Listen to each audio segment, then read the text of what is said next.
पिछले एपिसोड में हमने देखा था कि वांग ब्लैक मायर के अंदर आ गया होता है। वहां आने के बाद उसे काफी सारे इविल ऑरा ने घेरने की कोशिश की थी, लेकिन वांग कमजोर कहाँ था। वो उन इविल ऑरा के ऊपर अटैक करना शुरू कर देता है, लेकिन तब वहां पर वो डीमन आ चुका था जिसके कंट्रोल में ही ये सारा का सारा एरिया आता है। वो वांग के यहाँ पर आने से काफी ज्यादा गुस्सा हो चुका था, क्योंकि उसे पता था कि वांग वही है जिसे फूजियान ने मारने का ऑर्डर दिया है। इसलिए डीमन ने अपनी पावर का इस्तेमाल करते हुए वांग के ऊपर अटैक करना शुरू कर दिया था, जिसके साथ फाइट करने में वांग को थोड़ी बहुत परेशानी वहां पर हो रही थी। पर तब भी वांग उससे फाइट करने के लिए तैयार होता है, जिसके बाद यहाँ से ये एपिसोड शुरू होता है। तो इस एपिसोड की शुरुआत में वांग को जब पता चला था कि ये डीमन काफी ज्यादा पावरफुल है, तो उसने अपने सबसे खास फ्लैग को बाहर निकाल लिया था ताकि वो उस फ्लैग का इस्तेमाल करते हुए डीमन के साथ मुकाबला कर सके। फ्लैग के साथ ही साथ वांग ने अपने फॉर्मेशन को भी वहां पर एक्टिवेट कर लिया होता है ताकि वो दोनों मिलकर उस डीमन के साथ अच्छी खासी फाइट कर पाए। वांग का जो फॉर्मेशन था उसके अंदर से एक साथ 3 ड्रैगन बाहर निकल कर आते हैं, जो तीनों की तीनों उस डीमन के पीछे पड़ चुके थे। लेकिन वो डीमन वहां पर टस से मस नहीं होता, यहाँ तक कि उन ड्रैगन ने उसे खा तक लिया था। फिर भी वहां पर वांग को ऐसा लग रहा होता है कि नहीं, इतनी जल्दी तो यहाँ पर ये मरा नहीं होगा। और जो वांग का शक होता है वही चीज वहां पर हो जाती है। उन ड्रैगन के खाने के बाद भी उस डीमन को वहां पर एक खरोच तक नहीं आई थी। वो बिल्कुल परफेक्ट कंडीशन में वहां पर खड़ा था। ये देखकर वांग कह रहा होता है कि इस डीमन की बॉडी काफी ज्यादा कमाल की है। तभी यहाँ पर मेरे ड्रैगन का भी इसके ऊपर एक रद्दी बराबर भी असर नहीं हुआ। लेकिन शायद ऐसा हो सकता है कि मेरा फ्लैग यहाँ पर काम कर जाए और इसकी बॉडी पे थोड़ा बहुत तो असर वो दिखा ही सकता है। पर तब भी वांग वहां पर एक और फॉर्मेशन बनाने का ट्राई करता है, जिस फॉर्मेशन के अंदर से उसने लाखों की तादाद में स्वॉर्ड को बाहर निकाल लिया था। वो सारी की सारी स्वॉर्ड अब उस डीमन की तरफ बढ़ गई होती है, लेकिन डीमन अब भी पूरे एटीट्यूड के साथ वांग को ही देखे जा रहा था। उसे कॉन्फिडेंस होता है कि वांग यहाँ पर कुछ भी क्यों ना कर ले, उसका तो कुछ नहीं बिगाड़ पाएगा। लाखों स्वॉर्ड उस डीमन की बॉडी से आर पार होकर निकल गई थी, लेकिन उसे वहां पर लिटरली कुछ नहीं हुआ था। वो बिल्कुल वैसे ही का वैसा वहां पर खड़ा होता है। जिसके बाद वो डीमन वांग को चढ़ाने के लिए कहता है, बस बच्चे हो गया क्या कि कुछ और भी बाकी है? मुझे लगा था तू पावरफुल होगा, लेकिन देख तू अपने आप को, तू कितना कमजोर है। लगता है कि तेरा पालना आज तक सिर्फ कमजोर लोगों से हुआ है, तभी तूने उन लोगों को मार दिया। आज मैं तुझे तेरी औकात दिखा दूंगा। सारे वांग के एटीट्यूड वाले डायलॉग तो आज के दिन ये डीमन उससे कहते जा रहा था। वांग वहां पर कह रहा होता है, नहीं, कुछ तो कुछ यहाँ पर जरूर गड़बड़ है। मेरा इतना अटैक तो ऐसे वेस्ट नहीं जाता। ऐसा लग रहा है इस डीमन ने किसी खास तरह की टेक्निक का भी इस्तेमाल किया है, इस वजह से मेरा अटैक इसके ऊपर कुछ नहीं कर पा रहा। बॉडी कितनी भी पावरफुल क्यों ना हो, मेरे अटैक को यहाँ पर पावरफुल से पावरफुल बॉडी को डिस्ट्रॉय करने में देरी नहीं लगती। वांग वहां पर एक जाइंट स्वॉर्ड को भी बाहर निकाल लेता है। उस स्वॉर्ड को भी उसने सीधा डीमन की तरफ ही भेज दिया था, लेकिन वो स्वॉर्ड वहां पर डीमन को चीथड़ों में बदल देती है। लेकिन फिर भी वांग को लग रहा था कि इतनी आसानी से भी डीमन नहीं मरा होगा। और इस बार का भी वांग का शक बिल्कुल सही निकलता है। इतनी खतरनाक अटैक लगने के बाद भी उस डीमन को कुछ भी नहीं हुआ था। उल्टा अब उसकी पावर पहले से भी ज्यादा बढ़ चुकी थी। वो डीमन वांग से कह रहा होता है, तू यहाँ पर मेरी बॉडी को कितना भी चाहे डिस्ट्रॉय करने की कोशिश क्यों ना कर ले, तू जितना डिस्ट्रॉय करेगा वो उतनी ही ज्यादा स्ट्रॉन्ग बनते जाएगी। तू तो आज गया, तेरे साथ फाइट करके मुझे बहुत मजा आने वाला है। ऐसा लग रहा था वांग का पाला पहली बार किसी ढंग के बंदे से हुआ है। इसके साथ फाइट करने में तो वांग को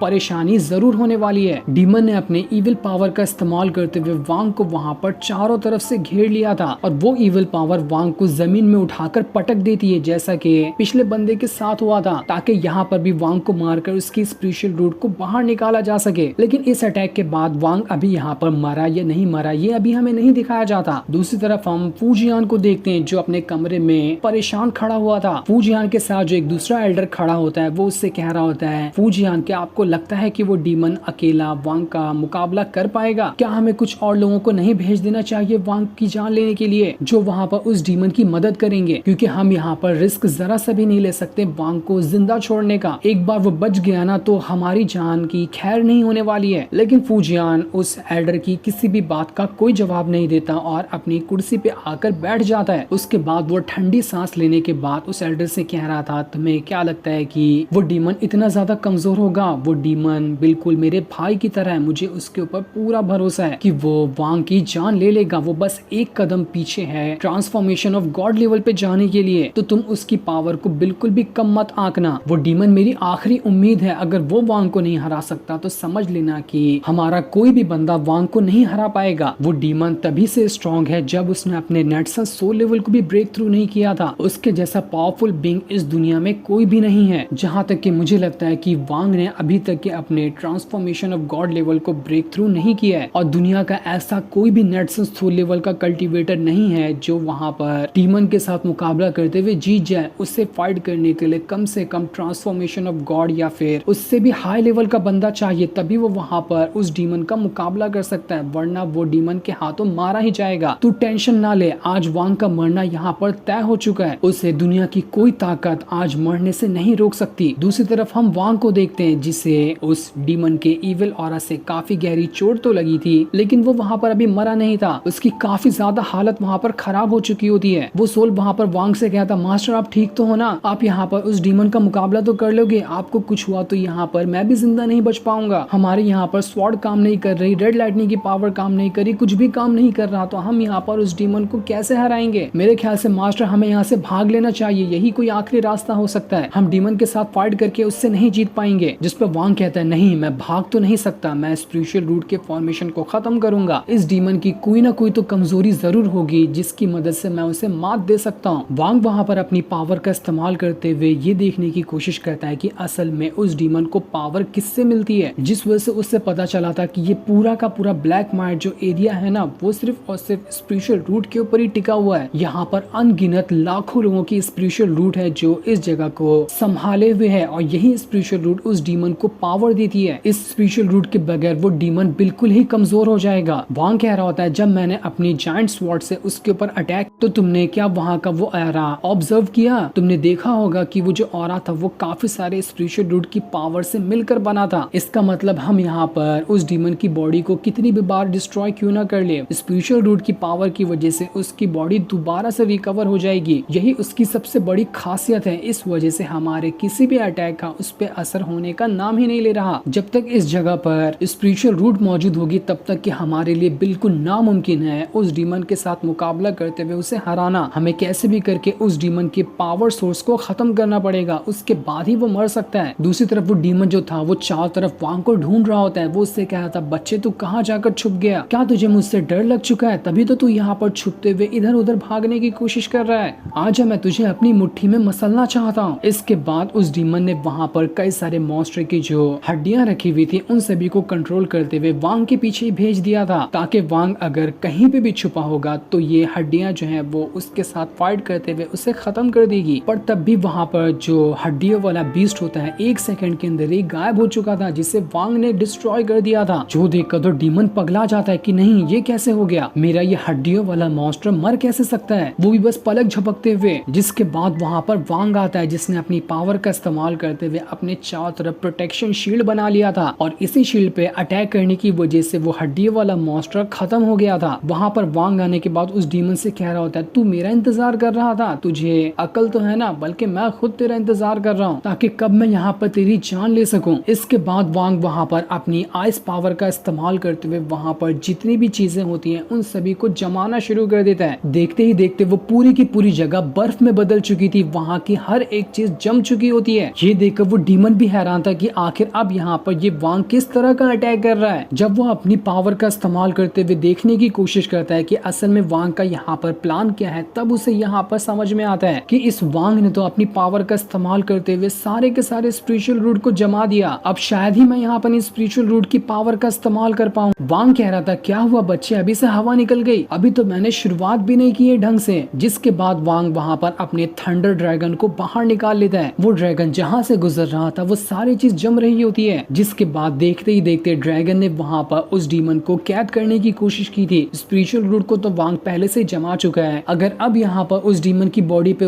अटैक करते हुए उसे खत्म कर दिया गया तो वो वहाँ पर स्पिरिचुअल रूट का इस्तेमाल करते हुए अपनी बॉडी को दोबारा रिकवर नहीं कर पाएगा। यही तो वांग का असल में प्लान था। चारों तरफ से उस ड्रैगन ने डीमन को घेर लिया होता है ताकि वो उसे जमा सके, और जब वहाँ पर वो डीमन चारों तरफ से पूरी तरह से घिर जाता है तब वांग नीचे जमीन के अंदर से बर्फ के नुकीले पहाड़ को बाहर निकालना शुरू कर देता है, जो सारे के सारे पहाड़ मिलकर उस डीमन की बॉडी के चीथड़े कर दिए होते हैं। वो उसके अंदर से गायब भी हो चुका था। वांग को अब लग रहा था कि शायद हो सकता है यहाँ पर उस डीमन का खेल खत्म कर दिया गया हो, इतने खतरनाक अटैक से तो वो नहीं बच पाया होगा। इसलिए वांग ने अपने थंडर ड्रैगन को भी बाहर वापस बुलाते हुए अपने पास रख लिया था। जिसके बाद वांग वहाँ पर अपनी पावर का इस्तेमाल करते हुए अपने फ्लैग को भी अंदर रख लेता है, क्योंकि उसे लग चुका था कि शायद अब यहाँ पर डीमन का खेल खत्म हो चुका है, वो पूरी तरह से इस बर्फ के अंदर जम गया होगा, क्योंकि अब वो यहाँ पर स्पिरिचुअल रूट की पावर का तो इस्तेमाल नहीं कर सकता। वांग जैसे ही बर्फ को अच्छे से देखता है तो उसे सच में वहाँ पर वो डीमन दिखाई दे रहा था, जो कि बर्फ के अंदर पूरी तरह से जम चुका था। ये नहीं बताया जा सकता कि वो वहाँ पर जमकर मर गया है या फिर अभी भी जिंदा है, लेकिन जैसे ही वांग को यहाँ पर लग रहा था कि डीमन का खेल खत्म हो गया, पर तभी वहाँ पर जो बर्फ की पहाड़ वांग ने बनाई होती है उनके अंदर से अजीब सी हलचल महसूस होने लगती है, क्योंकि वो डीमन खुद की बॉडी को दोबारा से वापस रिवाइव करते जा रहा था, क्योंकि अभी तक के वो वहाँ पर मरा नहीं होता है। उसके अंदर से इतनी ज्यादा हीट बाहर निकल रही थी कि पूरा का पूरा बर्फ का पहाड़ वहाँ पर टूटना शुरू हो जाता है, जिसके बाद देखते ही देखते वो डीमन अपनी पावर का इस्तेमाल करते हुए उस बर्फ के पहाड़ को चकनाचूर कर देता है। इस चीज को देखकर वांग कह रहा था, नहीं ऐसा नहीं हो सकता, ये अभी तक की कैसे जिंदा है, मैंने तो उसका कनेक्शन भी दूर कर दिया था ना स्पिरिचुअल रूट से, ये फिर भी यहाँ पर अपनी पावर का कैसे इस्तेमाल कर पा रहा है। सच में इसका ऑरा जो है वो बहुत ही ज्यादा स्ट्रॉन्ग है, तभी तो यहाँ पर मेरा बर्फ का पहाड़ भी चुटकियों में टूट गया। वांग कंफ्यूज ही था कि आखिर यहाँ पर ऐसा कैसे हो सकता है। जिसके बाद वहाँ पर जैसे ही पहाड़ टूटा था वो डीमन अब वहाँ पर पहले से भी ज्यादा पावरफुल बनकर आता है, क्योंकि उसने यहाँ पर अपनी डिवाइन बॉडी की पावर को एक्टिवेट कर लिया था। यहाँ पर भले से वो स्पिरिचुअल रूट की पावर का इस्तेमाल नहीं कर पा रहा है, लेकिन उसके पास उसकी एक और खास चीज अब भी मौजूद है, जो कि उसकी डिवाइन बॉडी है। वो हर तरह के अटैक को वहाँ पर झेल सकती है। इसी वजह से वहाँ पर इतने खतरनाक अटैक वांग का भी उस डीमन का कुछ नहीं बिगाड़ पाया था। वहाँ पर आने के बाद वो डीमन वांग से कह रहा था, वांग तुझे मैं एक बात सच सच बताऊं, पिछले कई सौ सालों में मैंने आज तक के इतनी कमाल की फाइट किसी के साथ नहीं की थी, जितनी कमाल की फाइट आज तेरे साथ हुई है। तेरे साथ फाइट करके मुझे बहुत मजा आया, इतना मुझे सेटिस्फेक्शन मिल रहा है कि उसकी कोई हद नहीं है। तू यहाँ पर खुद को खुशकिस्मत मान, क्योंकि मैं जो अभी अपनी ट्रिक का इस्तेमाल करने वाला हूँ ना, इस वाली टेक्निक को मैंने पिछले 400 सालों से कभी इस्तेमाल नहीं किया था, क्योंकि आज तक इसकी जरूरत ही नहीं पड़ी। लेकिन तूने मुझे यहाँ पर इस टेक्निक का इस्तेमाल करने में मजबूर किया, तो ठीक है, अब 400 साल बाद मेरी इस टेक्निक का स्वाद तू चखने वाला है। जिसके बाद वो डीमन बिल्कुल बिजली की रफ्तार के साथ अपनी डिवाइन बॉडी को एक्टिवेट करते हुए वांग की तरफ ही बढ़ जाता है। इस चीज को रोकने के लिए वांग ने दोबारा से अपने वापस से मल्टीपल स्वॉर्ड वाले फॉर्मेशन को एक्टिवेट कर लिया था, ताकि वो यहाँ पर स्वॉर्ड अटैक करते हुए उस डीमन को कुछ देर के लिए तो रोक सके, लेकिन उसके किसी भी अटैक का डीमन पे असर हो ही नहीं रहा था। वो डीमन चुटकियों में वांग ने जितना भी अटैक किया था वो सारे के सारे अटैक को डिस्ट्रॉय करते हुए वांग की तरफ बढ़ने लगता है। वांग जब ये देखता है कि नहीं, यहाँ पर मेरे फॉर्मेशन से यहाँ पर इस डीमन को कुछ नहीं हो रहा, तो वो अपना फॉर्मेशन हटाता है और अपनी पावर को एक्टिवेट करते हुए सामने खड़ा हो चुका था। जिसके बाद वो दोनों आपस में टकरा जाते हैं। दोनों का अटैक बिल्कुल आमने सामने एक दूसरे को ही लग चुका था। वांग ने यहाँ पर अपनी पावर का इस्तेमाल करते हुए जो शील्ड बनाया था, ताकि वो शील्ड उसे डीमन के अटैक से रोक सके, लेकिन वो शील्ड भी वहाँ पर ज्यादा देर तक के नहीं टिकती। डीमन का जो सुप्रीम बॉडी वाला अटैक था वो वहाँ पर उसकी शील्ड को भी क्रैक देने लगता है। कुछ ही सेकंड के अंदर अगर वांग ने कुछ नहीं किया तो उसकी शील्ड यहाँ पर टूट जाएगी। जब वांग ने इतने स्ट्रॉन्ग पावरफुल बंदे से फाइट की थी तो वांग वहाँ पर कह रहा था, मुझे ऐसा क्यों लग रहा है कि मैं इसी तरह के पावरफुल बंदे के साथ पहले भी फाइट कर चुका हूँ, मुझे कुछ ना कुछ तो सिमिलर फीलिंग सी आ रही है। जिसके बाद तो देखते ही देखते वांग की वहाँ पर शील्ड, उसी मौके का फायदा उठाते हुए डीमन ने अनगिनत टाइम वांग के ऊपर अटैक कर दिया था। वांग यहाँ पर उस डीमन के अटैक से बचने की कोशिश करता है, लेकिन तब भी वो डीमन बहुत स्ट्रॉन्ग था। इस चीज को देखकर वांग अपनी पावर का इस्तेमाल करते हुए फ्लैग से कई सारे लेयर पे लेयर शील्ड को बना देता है, ताकि शील्ड के इतने सारे लेयर होंगे तो हो सकता है वो डीमन के अटैक को रोक ले। लेकिन उस डीमन ने एक ही पंच क्या मारा था, जितने भी लेयर के अटैक थे वो सारे के सारे वहां पर डिस्ट्रॉय हो जाते हैं। वांग के पास अब कुछ भी नहीं बचा था जिसका इस्तेमाल करते हुए वो खुद को यहाँ पर डीमन के अटैक से रोक पाएगा। लेकिन वो वांग तो वांग है, वो इतनी आसानी से थोड़ी ना हार मानने वाला है। इसलिए वो वहां पर अपनी आइस चेन को बाहर निकाल लेता है, जिस चेन का इस्तेमाल करते हुए उसने वहां पर डीमन को कैद कर लिया था, ताकि वो यहाँ पर डीमन को उस आइस चेन के अंदर से बाहर निकलने ही ना दे। डीमन वांग से कहने लगता है, जब यहाँ पर तेरा खास अटैक काम नहीं आया तो बच्चों वाला अटैक कर रहा है, ताकि मुझे यहाँ पर चेन से कैद कर सके। देख, मैं तेरे इस अटैक को भी आसानी से खत्म कर देने वाला हूँ। वांग कह रहा होता है, अरे मेरी जान रुक जा, मैं तुझे भी बताता हूँ ना कि मैं क्या कर सकता हूँ। जिसके बाद वांग ने वहाँ पर अपनी पावर का इस्तेमाल करते हुए ये देखने की कोशिश की थी कि असल में इस डीमन के पास इतनी स्ट्रॉन्ग पावर कहाँ से आई है। जैसे ही वांग ने अपनी पावर का इस्तेमाल किया था, उससे वहाँ पर एकदम हैरान कर देने वाली जानकारी का पता चलता है, क्योंकि असल में इस डीमन को पावर कहीं और से नहीं बल्कि एंशिएंट गॉड जो है उसी के ब्लड से मिल रही रही थी। इसी वजह से तो वांग को ऐसा लग रहा था कि नहीं, मैंने कहीं ना कहीं तो इतना खतरनाक ऑरा महसूस किया हुआ है, क्योंकि डीमन के अंदर भी एंशिएंट गॉड का ब्लड मौजूद था। ये देखकर वांग समझ गया होता है कि जब इसके पास एंशिएंट गॉड का ब्लड है तो इसे हराना इतना आसान काम नहीं है। आखिर इसके पास एंशिएंट गॉड का ब्लड आया तो आया कैसे होगा। वो डीमन वांग से वहां पर कह रहा होता है, तुमने देख लिया मेरे खास ट्रेजर को, अब तो तुम मानते हो ना कि तुम यहाँ पर मेरा घंटा नहीं कुछ बिगाड़ सकते। तो भलाई इसी में होगी कि यहाँ पर अपनी हार मान लो और यहाँ पर मेरे हाथों मरने के लिए तैयार हो जाओ, तुम्हें यहाँ पर बचाने वाला कोई भी नहीं है। वांग वहाँ पर कह रहा था, मुझे अब यहाँ पर इस डीमन की कमजोरी तो पता चल गई, अगर मैं यहाँ पर इसकी बॉडी के अंदर से एंशिएंट गॉड का ब्लड ही डिस्ट्रॉय कर दूं तब तो ये अपने आप ही खत्म हो जाएगा। तो अब मुझे यहाँ पर इस डीमन के ऊपर पूरी तरह से अटैक करने की जरूरत नहीं है, मैं बस उसके उसी हिस्से पे अटैक करूंगा जहाँ पर एंशिएंट गॉड का ब्लड है। इसके बाद वांग ने उस डीमन के ऊपर अटैक करते हुए उस जगह पर बहुत ही बड़ा होल ही बना दिया था जहाँ पर उस डीमन ने एंशिएंट गॉड का ब्लड छुपा कर रखा है। उसके बाद वांग उसके अंदर हाथ डालते हुए उस ब्लड को बाहर निकालने की कोशिश करता है। वांग वहां पर कह रहा था, तेरे पास तो सिर्फ एंशिएंट गॉड का ब्लड है, मेरे पास तो उसकी मेमोरी और उसकी पावर भी है, तो तुझे क्या लगता है कि तू यहाँ पर मुझे इतनी आसानी से हरा देता? ऐसा तो कभी नहीं हो सकता था। तो चल अब तू यहाँ पर मेरे हाथों से मरने के लिए तैयार हो जा। वो डीमन वहां पर काफी ज्यादा तड़प रहा होता है और इधर उधर वो भागने की कोशिश कर रहा था। जिसके बाद तो वांग ने वहां पर उसकी बॉडी के अंदर से एंशिएंट गॉड के ब्लड को बाहर निकाल लिया था और उसके बाद वो उससे कहता है, मरने से पहले नमूना देखना चाहेगा कि असल में एंशिएंट गॉड की पावर किसे कहते हैं? रुक, मैं तुझे अभी दिखाता हूं। जिसके बाद वांग ने उस एंशिएंट गॉड के ब्लड को अपने स्पिरिचुअल वर्ल्ड के अंदर डाल दिया था। जैसे वहां पर वो ब्लड आता है, वो ब्लड वहां पर एंशिएंट गॉड का जो गार्डियन ट्रोल है उससे समन कर लेता है। जिसके बाद तो वहां पर एंशिएंट गॉड का गार्डियन आ चुका था। वो वहां पर बहुत ही ज्यादा स्ट्रॉन्ग और काफी ज्यादा बड़ा होता है, जिसके सामने तो वो डीमन ही बच्चा लग रहा था। वो डीमन वहां पर एक और मॉन्स्टर की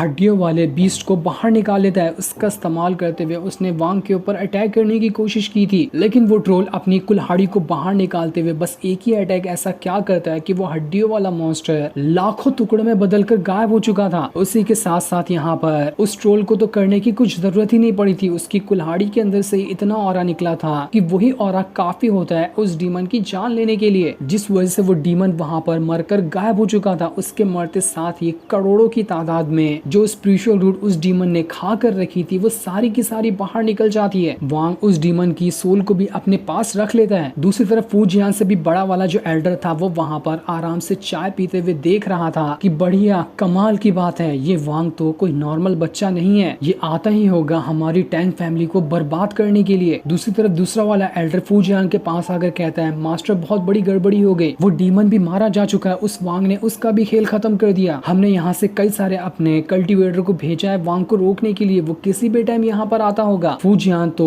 गुस्से के मारे वहां पर पगला ही चुका था, उसे इतना ज्यादा गुस्सा आ रहा था कि वो यहाँ पर अब सारी चीजों को बर्बाद कर देगा। वो दूसरा वाला एल्डर फूजियान से कह रहा होता है, हमें माफ कर देना, हम यहाँ पर कुछ नहीं कर पाए वांग को रोकने के लिए, वो किसी भी टाइम यहाँ पर आता होगा। फूजियान को इतना ज्यादा गुस्से में देखकर वो एल्डर भी घबरा चुका था कि कहीं ये सांड मेरी ही जान यहाँ पर ना ले ले। जिसके बाद फूजियान वहां पर अपने गुस्से को शांत करता है और उस एल्डर से कह रहा होता है, जाओ और ये ऑर्डर पास कर दो कि जितने भी डिसाइपल वांग को मारने के लिए गए हैं ना, सभी को वापस बुला लिया जाए। मुझे अब यहाँ पर डिसाइपल की कोई जरूरत नहीं है क्योंकि वो वांग को नहीं रोक सकते। हमारे जितने भी कोर मेंबर बचे हैं उन सभी को बुलाया जाए, मैं खुद जाऊंगा वांग से लड़ने के लिए, क्योंकि मुझे पता है कि अब हमारी टैंक फैमिली के अंदर ऐसा कोई भी नहीं बचा जो वांग को रोक सके। इसलिए मैं नहीं चाहता कि मेरे डिसाइपल बिला वजह वांग से लड़ते हुए मारे जाए। उन सभी को ये ऑर्डर दे देना कि वो पूरे के पूरे हमारी टैंक फैमिली को प्रोटेक्ट करे जब तक कि मैं जा रहा हूँ उस वांग से फाइट करने के लिए। हम दोनों की जो फाइट होगी वो आर या पार की होगी, या फिर मैं मर जाऊंगा या फिर मैं वांग को मार डालूंगा। दोस्तों नेक्स्ट एपिसोड जो होगा वो एकदम ज्यादा कमाल का और बेस्ट होने वाला है, क्योंकि जिस चीज का हम काफी टाइम से इंतजार कर रहे हैं वही चीज उसमें होगी। उसके अंदर हमें दिखाई जाएगी फूजियान और वांग की आखिरी बैटल, कि उसके अंदर कौन जीतता है और कौन यहाँ पर हारेगा। जो सीन दिखाते ही ये एपिसोड यहीं पर एंड हो जाता है। थैंक्स।